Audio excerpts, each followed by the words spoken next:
this is. Now let's get right into it, man. This is the crazy story and death of a notorious hitman named Sheldon Crock Scott, who hails reign and no other than Trinidad and Tobago. Now let's get right into it now. People in Trinidad says it was unreal to see a man so untouchable and hidden from his enemies in the underworld to be executed so easily. For Sheldon Crock Scott, death came too easy. Crock, who was a hitman and leader of the John John gang, was also a close friend to infamous gangster Mark Weta, who himself was executed in 2003 by someone that was close to him. Now, Mark Weta's death still remains unsolved, even 21 years later.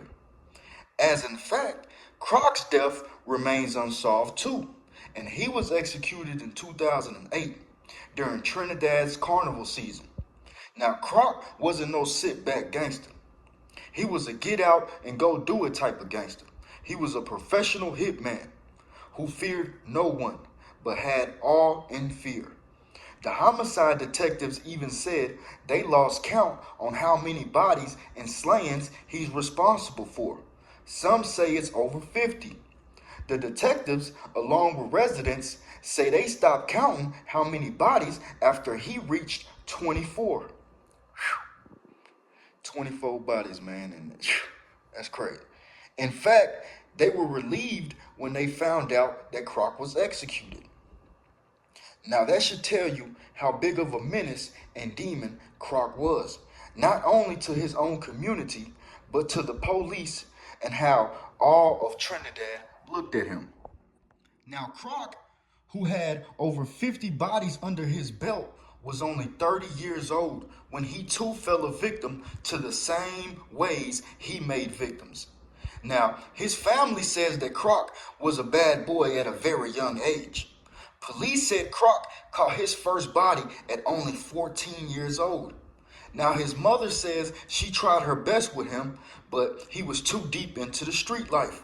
He was already a gangster at a very young age. Crock, who was from Laventille area, and since he was 10 years old, was taught the ropes about the street life by Mark Weta, who he looked at as a mentor. Now at 10 years old, he joined the Beverly Hills gang and became the leader in no time. He grew up and he moved up in the ranks. His name became known all over Trinidad after he dropped 5 more bodies on rival gang members who became a liability to his gang. Now, while spending more time with Mark Weta, he left the Beverly Hills gang and joined the John John gang with Mark. And he became Mark's right-hand man and top lieutenant. Yeah, it's true. He became his top and main hitman, which I think he was already that, right? Now, it said Mark and Crock never was seen out by themselves unless they were doing a hit. That's until 2003 when Mark Weta was took out, causing Crock to leave the area, making it easier for him to gain more contracts on a murder for hire. In other words, after Crock lost his homie, Mark, he went on a bloodhound Lil Jeff spree, catching over 44 bodies, adding to the 6 bodies he had already had. Now, he had to move out of the Laventille in the Hills, Beverly Hills community in order for him to get more contracts as far as taking hits, because nobody wanted to do business with him or even meet up with him as long as he was in that area. And him being in that area, having more problems and issues that he had already gained accustomed to his life, on top of Mark getting took out and having extra issues on top of the ones that he already had, it wasn't no way that he was going to be able to make money. Like they say, beef is bad for business. And when you have too much beef and too much problems, how are you going to make any money? You're going to be too focused, and time is going to be put out, and all these soldiers and everything is going to be put out and based on and focused more so on that beef and that war. You're not going to have time to make any money. So like Crock said and thought, he had to move out of the Laventille area in order for him to continue taking hits, in order for him to continue getting contracts, in order for him to continue making money, taking people off these streets. Now, it's crazy that hitmen even have beef. If you're a hitman, I don't think you're supposed to have any beef. You're a hitman. How are you a hitman and you have problems with other people? How are you taking care of these other people for other people, and you can't even take care of the people who's a problem in your life? You know, that right there just never made sense to me. You know, how can you have so many people in fear? You know, you caught over 50 something bodies, man. You know, how do you have problems with like for instance, how did this happen to Mark? And how do you not know who did it to Mark? But it was a close friend, so it had to been someone within that circle. So for you to have all those bodies and still have a worry to someone like that, that should tell you, man, it's something wrong within that lifestyle, because you can't have beef and be a hitman. It just doesn't make any sense to me. Now, Crock's name was brought up in over 24 murders, but was never arrested. And that's just when the police stopped caring. One of his hits took place on June 4th, 2003, where 7 people were struck by gunfire, and one that didn't make it.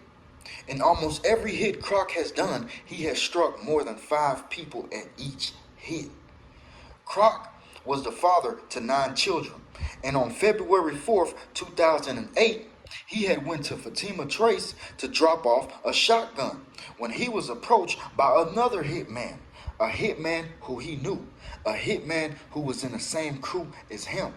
As him and the hitman talked and passed each other, saying hi and bye, Crock walked right past the hitman after quickly speaking to the guy. Now, as Crock walked past, the hitman turned around and put one in the back of his head. The hitman put a bullet in the back of Crock's head, just as Crock thought stuff was smooth, man. You know, now the police say that his head was literally blown off. His head was detached from his body. You know, now the police soon found out who the hitman was that took out Crock, but it was too late for the police to make any arrest, because he himself was executed by the same person who paid to execute Crock. Now that right there is beyond crazy. His story itself is crazy. But not only that, it should give you a perfect example on how the streets don't love nobody. There's no such thing as love within these streets. There's no such thing as friends within these streets. Like a lot of the notorious and the infamous mobsters and mafia ex-members that are making interviews to this day on YouTube, they will tell you, you walk down the stairs with your best friend and you're not going to walk back out. He's going to be the one to do you. As you just all heard, Mark Weta, the top boss for Crock, the top gang leader and gang chief, drug kingpin, whatever you want to call him, he was that guy. But he was executed because of a close friend. So that should tell you, man, just like everybody says, keep your enemies close, but your friends closer. Because it is true, man. It is true. The same thing that happened to Mark Weta, same thing that happened to Crock. It probably wasn't his close friend who did that to Crock, but it was a friend within the same organization that they both took stuff down for. The same things that they both had blood, sweat, and tears for. The same thing that they both put their lives on the line for. You know, risked their lives, risked their families' lives, risked their freedom, did everything for this organization just for him to get took out by that same organization. That should tell you, man, there's no love in this. You know, there's no love in this, man. None at all.